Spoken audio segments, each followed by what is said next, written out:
He's got a rifle. He's got a rifle. Shots fired! Shots fired! Glenn Perry, later called the epitome of evil by law enforcement. Armed with an AR-15, he was about to face off with two officers.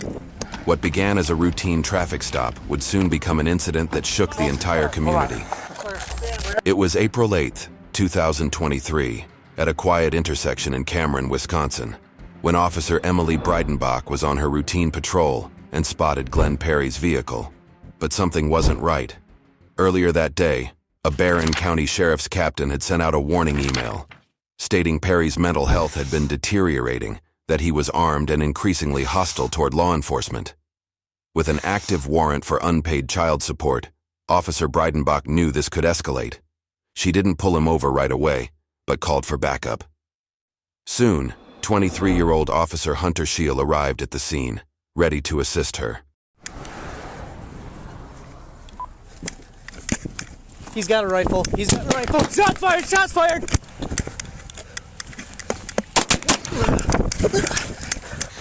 Officer down! Officer down! Officer down!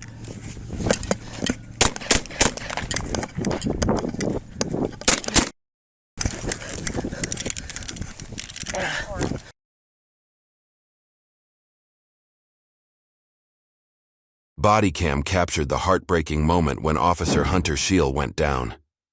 Through the chaos, his radio call for support echoed to other officers, signaling the need for urgent help. Officer down! Officer down! Officer down! Fuck! He's got a gun here. A rifle. He's got a rifle. Shot fired!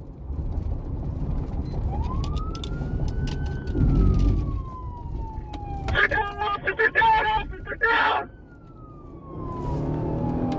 Not long after, a 911 call came in from a witness nearby. Barron County 911, where is your emergency?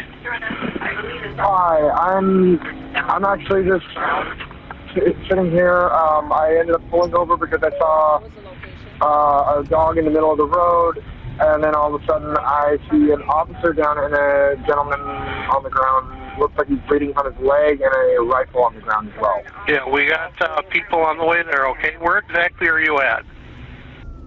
327 there, and I'm only copying parts. Is he still on scene? 327, we have two officers down. He is set up with a rifle. 327, I'm disengaging, getting traffic out of here. Get out of here! Go! Copy. What's going on? We have an officer involved shooting. Your officer was involved. We're not sure what the status is right now, but 608 and we know for sure 614 were down. Well, hey, you need to come out. I need to come out, huh? You need to come out. Got All right, what's up? officer involved shooting, two officers. Double S just south of, they're by the pole factory there, okay? Yeah, bye. Hello? Hey, we have officer involved shooting, we need you to come out. Oh, okay. They're double S just south of Cameron, Glenn Perry. A couple officers, so we need you to come out, okay? Okay. Thanks, bye. In no time, all available police units were mobilized to the location, racing to secure the area. We're requesting all detectives, please. Requesting all detectives. Okay. Yeah. Come on, we got it. Here.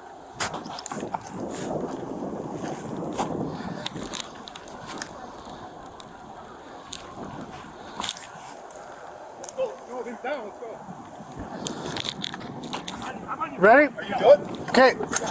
We're approaching. Yeah, we see it.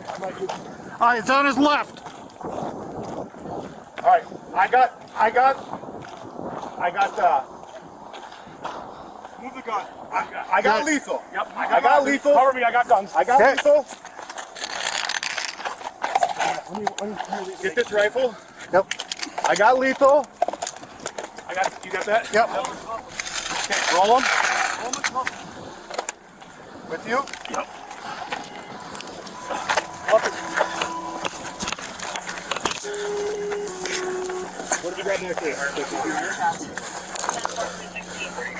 Yeah, yes. We got 2 officers down. We got 195. The bad guy's also shot. You guys good? Clear, Har. There you go to the car. Hold on. Clear. Stand clear. I got it. I got it. Nope. No. Back's clear. Front's clear. Front's clear. Got another rifle up front. Send your mess up. When officers arrived at the scene, Glenn Perry was found bleeding from a single gunshot wound to his leg, with the AR-15 rifle he used to kill the officers lying beside him. Perry bled to death from the injury. Later, a search of his home revealed 8 more firearms, large amounts of ammunition, and disturbing writings detailing plans for special ops-style missions targeting specific individuals. Officers Breidenbach and Scheel likely saved countless lives that day. Perry, armed and dangerous, stood for a full minute after the shooting, and his premeditated actions posed a direct threat to other officers and passing civilians. The district attorney described Perry as the epitome of evil. Just the day before the shooting, an alert was sent out warning officers about Perry's animosity toward law enforcement, urging extreme caution. Perry also had a warrant out for unpaid child support. It was because of this warning that officers Breidenbach and Scheel waited until he was outside of town to initiate the stop. Surveillance footage from a nearby business shows Perry immediately opening fire after being pulled over, with 3D animations later illustrating the 10 bullets that struck Officer Breidenbach's squad car.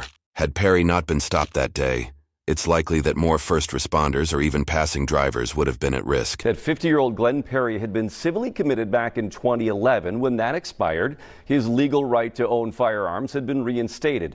But the day before he murdered 2 officers, a warning had gone out that his mental health had again declined. He'd made statements against law enforcement, saying even that the Creator, he said, had given him authority to defend himself at all costs. The district attorney's report concluded that the bravery and sacrifice of officers Breidenbach and Scheel prevented further tragedy. As law enforcement officers from near and far gathered to mourn their fallen brother and sister. It's devastated. Emily was a friend of mine. It's been a rough week for all of us. And even many who had never met these officers are still grieving. Their hearts heavy, their souls weary. You didn't know them, so what made you still want to come out here and support them today? The uniform they wore. They protect me and everybody else. I am calling to see if we can have a couple of your officers do a death notification for one of our officers. But they just specified death notification for their daughter Emily. Oh, now, dear Lord.